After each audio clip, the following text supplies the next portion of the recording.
Ladies and gentlemen, welcome back to the JKWD podcast. We're hoping that Kelvin cut this off at the right point, or we did not put the correct rating on this show. We'll just leave that to your imagination. Kelvin, how you doing? Yeah. Happy COVID. Yeah. Anyway, hi Josh. What's going on? I'm all right. Man, when is it? It's May 15th. It is. It is May 15th as we're recording. Here in New York. It is almost June by the time people are By the time you get this, yeah. But at this point here in New York, we've actually gone a week without snow of some form. Yeah. Crazy stuff. Life is good. I'm hanging in there. How about you? We are in fact hanging in there. It is delivery week. All the packages and everything that we've ordered in the past month have all decided to show up over the last couple of days. And it's like, oh, well, glad we didn't buy more Pediasure because there are 8 6-packs sitting on my doorstep. Yep. Yeah. And we've been looking for good deeds for the neighborhood 9-year-old to do. Mm-hmm. And I think we came up with one. We'll let you know how that goes when it gets carried out. And in general, things are pretty good here. Excellent. Yeah, we've been lucky with the sunshine, and people have been quarantined for 2 months, and we've had 2 half days of rain. So we've had lots of sun throughout this thing. We don't have the gray skies adding to our stress. And I'm trying to decide let us out. I'm trying to decide if you look like you might have a little tan from the running. I might. Oh, look at you! Yeah. Wow. 2-tone jacket. Yeah. Yeah. Obviously you didn't see that on the audio, but I just pulled up my short sleeve and blinded Kelvin a little bit with. We could do a screenshot and just put it on the. Please don't. Okay. It's not just the contrast with the t-shirt. It's not the camera not reading my skin funny. We're brought to you today by Vitamin K Daily Philosophical Supplements for your attitude health. Did I get it right that time? You did. Wow, my mouth is working so far.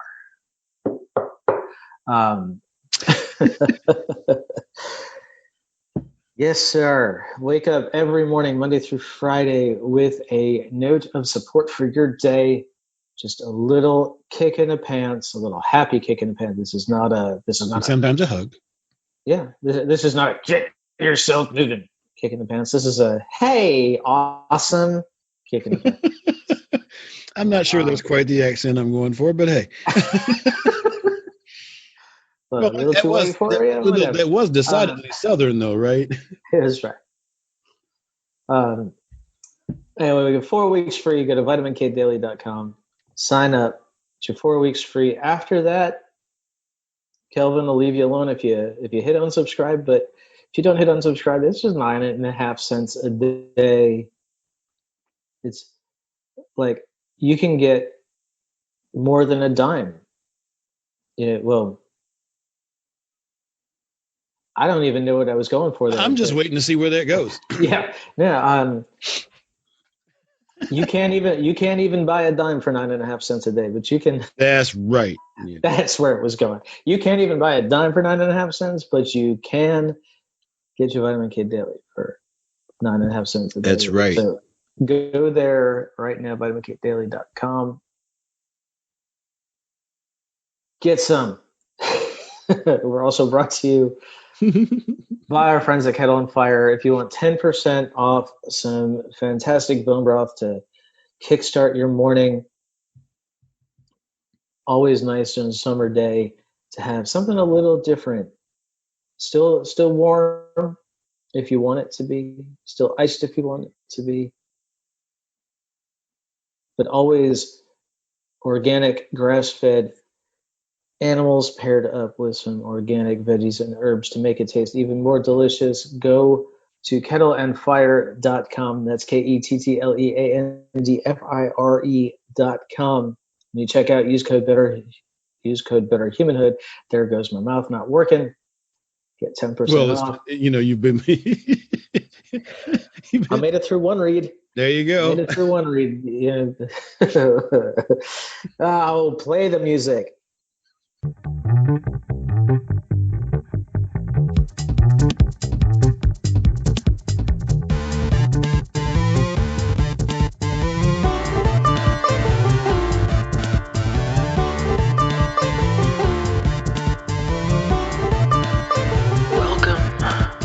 Josh and Kelvin World Domination Podcast, where we talk about better humanhood and teach you how to dominate your world. You ready? Here we go.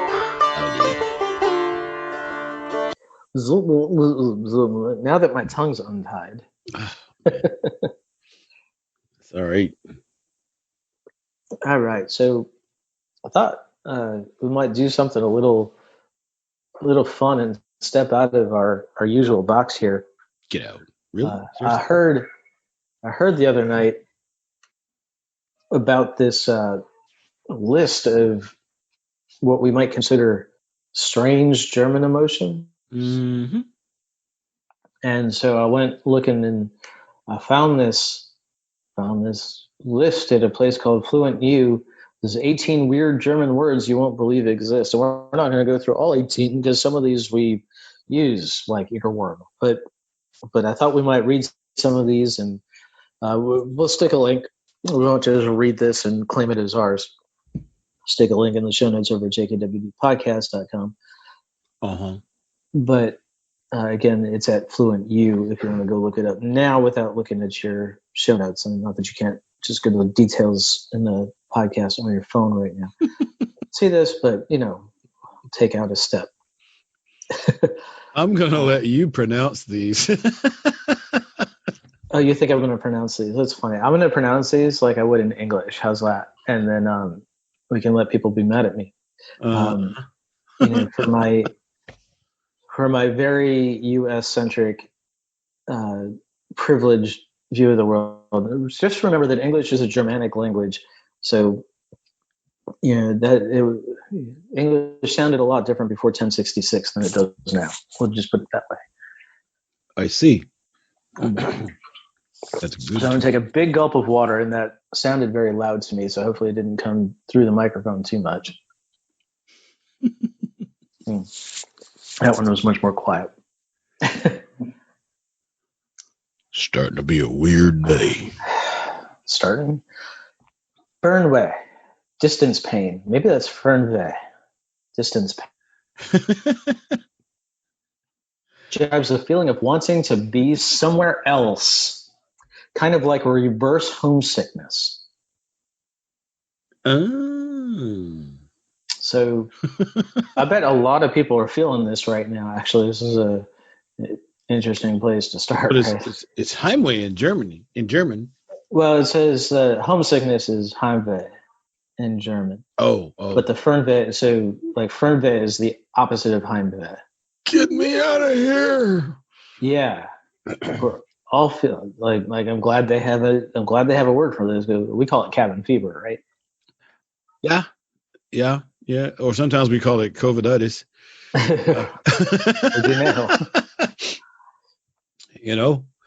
That's it. But that's one. Uh-huh. And the picture they have on the website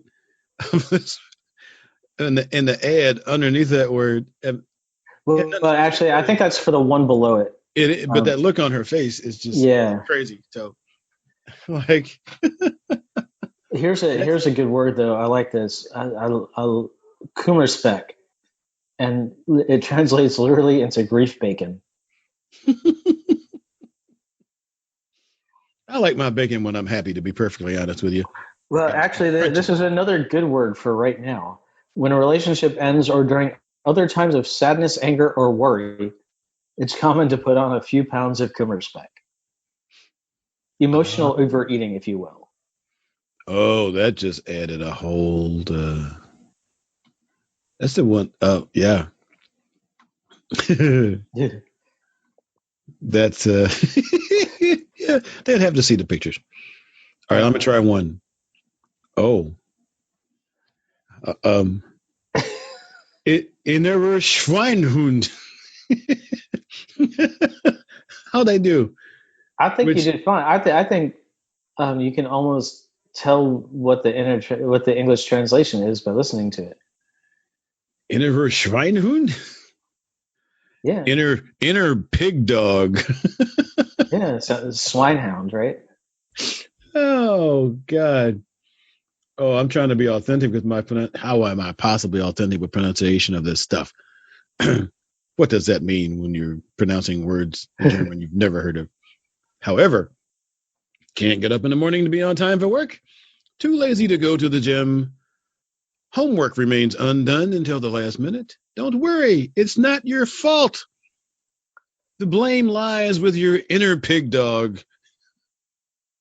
That's the tiny voice in the back of your head which is trying to convince you to live a life of inertia and which you have to overcome to rid yourself of Kummerspeck. Which will remind everybody is the grief bacon. Oh my God. Great. So I don't believe in cruelty to animals, but maybe your inner pig dog needs to be whipped and locked exercised away. We'll say it keeps you that's exorcised, right? Not exercised. Not well. I mean, you could. I mean, taking it for a run might not be a bad thing either. Oh, you find the weirdest thing. I'm not even gonna. I'm gonna skip the next one here, but torseless panic, closing gate panic. As people get older, some find themselves worrying about roads not taken or milestones they meant to achieve by a certain age but haven't. Torseless panic. I'm sure I tortured that word.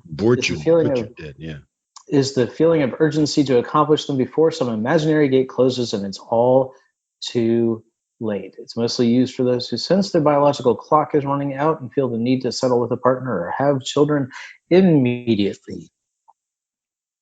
Now, I love the way they phrase this. Closing gate panic. Like, you got to get there before the gate closes. Yes. You know, you could be locked on this side. Did I say that? Yeah. Yep. Yes. So that was that. Let me see. Do the next one. I like this one a lot. Shall I try it in German or just go say for it? Yeah. Well, you get to try it in German. I mean, we got to give some people a reason to laugh at us. Let's give it a shot. Treppenwitz. Treppenwitz, yeah. Also called staircase joke. Have you ever? Oh, I'm contagious. Let me give you your lips back, all right?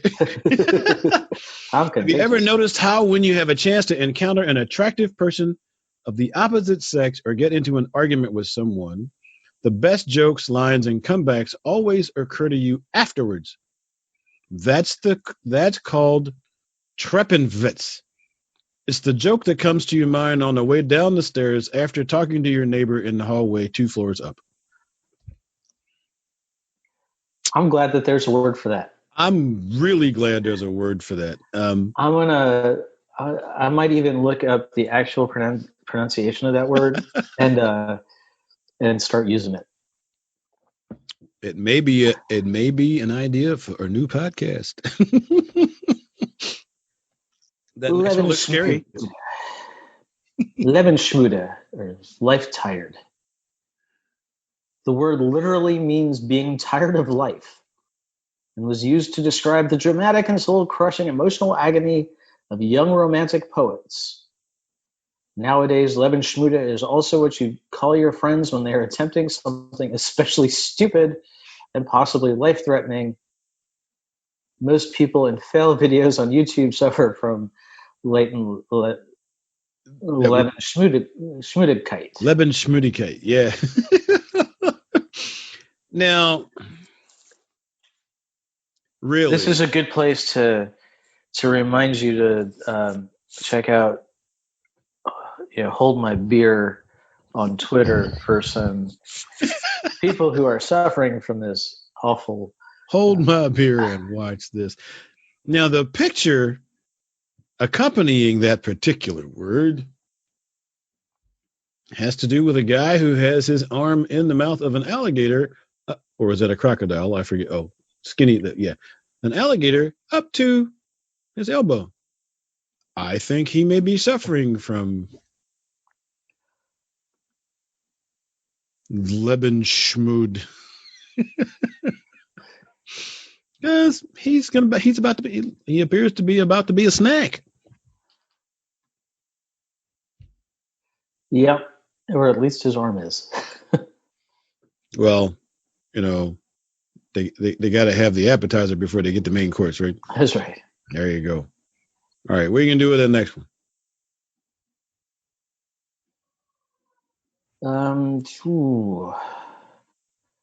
Take 10. Yeah. I'm going to go down to 11 here. Okay. And I'm really going to butcher this. So, Backpfeifengeschit. Backpfeifengeschit. Oh, yeah. Oh, that's a real word? No, can't be. Please let it be. This is another one that needs to come into my everyday use. Have you ever heard the joke, some people just need a high five in the face with a chair? Backpfeifengeschit kind of goes in the same direction. It describes someone who you feel needs a slap in the face. Disclaimer, we're telling you this for informational purposes only and do not in any way condone violence. That's a disclaimer on the website. Frankly, if you feel like you need to slap someone in the face, I'm not going to say do it, but I'm not going to say don't. Entertain at your own risk. That's right. Just don't hold us responsible. That's right. Oh, what is this going to be? Okay. I sounded goofy right then. I'm so sorry. But you would be too if you needed to say the word Erklärungsschnat. I'm sorry. Probably wrong. Erklärungsschnat,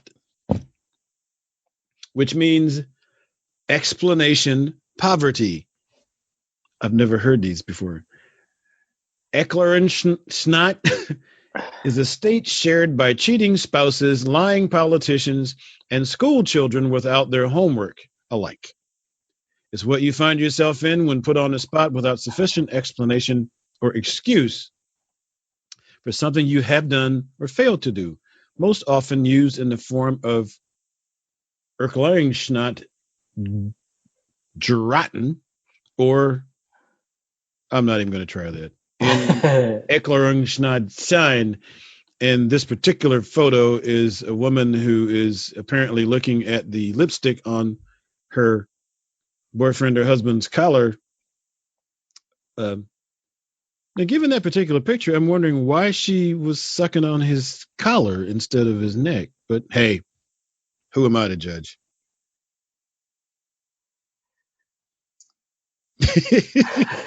You have that look on your All face. right. Sitzfleisch, as much as it sounds like, or translates to seat meat or sit meat. As much as it sounds like it, Sitzfleisch isn't a recipe of Hausfrauen that involves tenderizing the meat by placing it under your buttocks. Instead, it is a character trait Those who possess a lot of seat meat are able to sit through and weather something incredibly hard or boring. It's like carrying your own personal cushion around with you. So it's hard to tell. It's hard to tell from that explanation whether you're talking about somebody who just tortures themselves with 18 hours of boring film, or if it's somebody with a lot of resilience. Well, the picture would suggest resilience, I think, maybe, but who can say? Like carrying your own personal cushion around with you. Do that in sports season. It's true. So you can stay away from the really, really hard, cold aluminum seats, even in midsummer. Okay. Oh, maybe that was for the one above it. Maybe not. I don't know what it's for. I think they just threw pictures in here just to mess us up. Purzelbaum is a tumble tree. This tree is so common in Germany that every child knows it. However, if you are about to take out your big German botanical dictionary, let me stop you right there. I think that was supposed to be despite the name. It's a typo. But I was going to go with it. So let's try it your way. Despite the name, a Purzelbaum isn't a part of the kingdom of plants. Instead, it describes a somersault on the ground, a favorite of children who get their clothes dirty. To get their clothes dirty. Yeah. You could. I'm gonna take an exception with this explanation. Oh? Yeah. Because I don't consider myself a child, and I love getting my clothes dirty with a somersault on the ground. With or without M&Ms, yeah. So, okay, but Josh, you've never really grown up. It's true. All right. Which brings us to the next one. Drei Kasse hoch. Three cheeses high. Oh my. This sounds like it would make a great name for a pizza. However, what it describes is a person who is vertically challenged, implying they're only as tall as 3 wheels of cheese placed on top of each other. Usually this label is reserved for small children, together with Zwerg or Pimp. Pimp. See, Pimp. It's interesting. Let's ask Google, how big is a standard wheel of cheese? About 7 to 9 inches. So okay. That's a short person.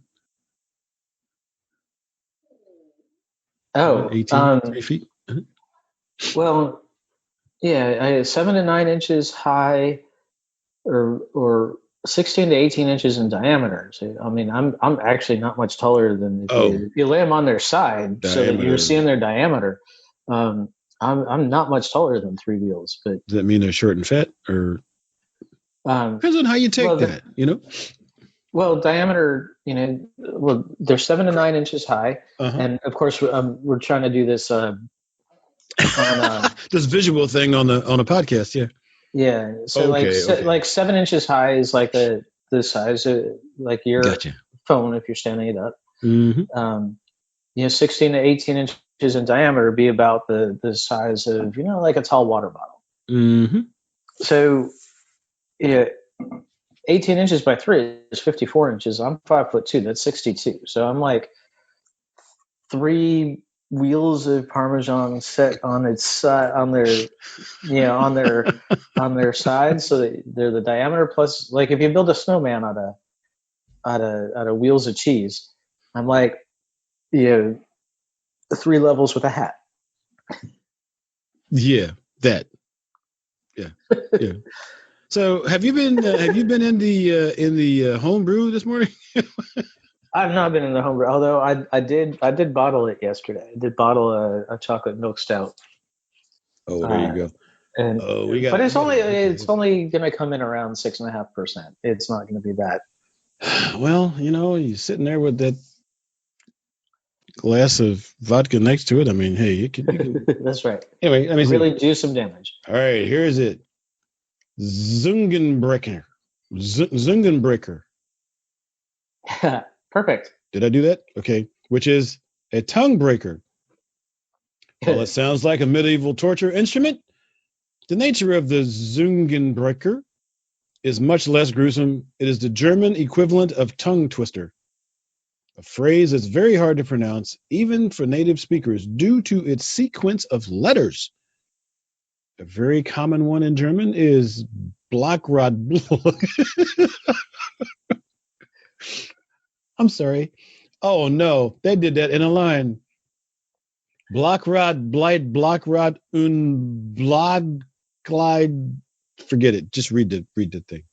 Could do it. Yeah. Practice that for a while and say it 10 times fast. No. That's number 16 on the page when you go, Chris. I know you got to try that. Whew. Shadow Parker. This is an insult. Oh?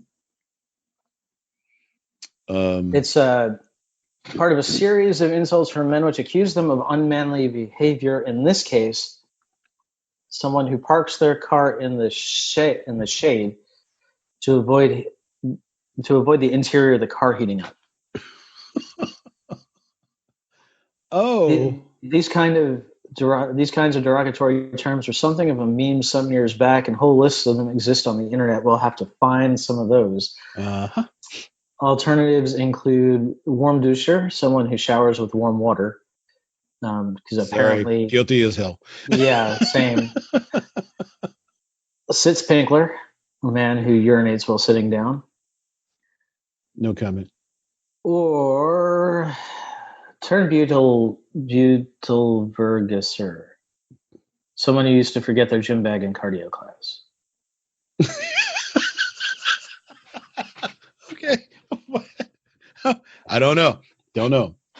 But okay, so yeah, I butchered the pronunciation of that word, and that's kind of an insult that doesn't translate to English. But there is a single word in German that means someone who used to forget their gym bag in cardio class. Oh, maybe it's referring to somebody who like shows up in their business outfit and doesn't want to sweat too much, or something like that. Yeah, could be that. I don't know. We may have to go to Germany and ask them. No, let's call somebody in Germany and ask them. Okay, let's not. All right. Last one. Do it. This is, I think, a perfect one for our state of being right now. Oh, really? Oh, I get it. Yep. Cuddle muddle with 3 question marks. Cuddle muddle. I know. Great final word. Don't even start guessing its English meaning. Cuddle muddle describes an unstructured mess, chaos, or hodgepodge. Alternatives which are equally awesome include you did that on purpose.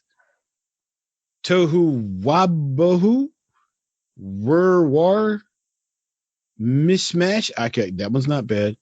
And Cladderadash. No. Okay. We can't air this podcast. This is we can't put this on. That's because this episode has been one big cuddle muddle. Oh my gosh! But this has been fun. Interesting diving into kind of another culture's way of building, way of describing some feelings and particularly some manners of insults. And the fact that they're all done in single words, that greatly interests me because I'm weird like that. I've heard stories. I've heard stories. So yeah, I can't wait to see what the next one's going to be like. But this is all right. And look, and when you get to the end of the article, You can even print out a PDF of the article and take it with you. Free. Says so. That's true. And when bars open back up, this is going to be a good game because all of you sitting at that bar are going to be talking about how terrible it was to not be able to go to that bar for 2 months, and nobody's going to want to hear somebody else complaining about it. So take this with you and introduce your. Call him a Schattenpacker. That's right. And introduce your bar buddies to some new insults. And hire a German translator to teach you how to say it. Links to this list. Maybe I'll find some translation videos and put those in the show notes too, but that'll be at jkwdpodcast.com, along with links to all our other episodes. All 206 other episodes. That's nuts. VitaminKDaily.com for your daily dose of positive. Go to kettleandfire.com. Use code BetterHumanhood when you check out for 10% off. We will see you next time. Oh, bye. Oh, that was crazy.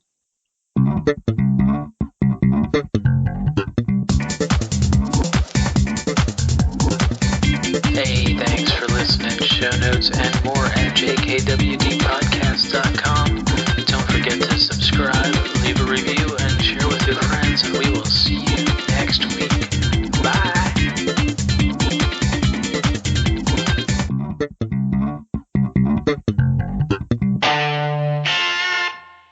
A Better Humanhood production.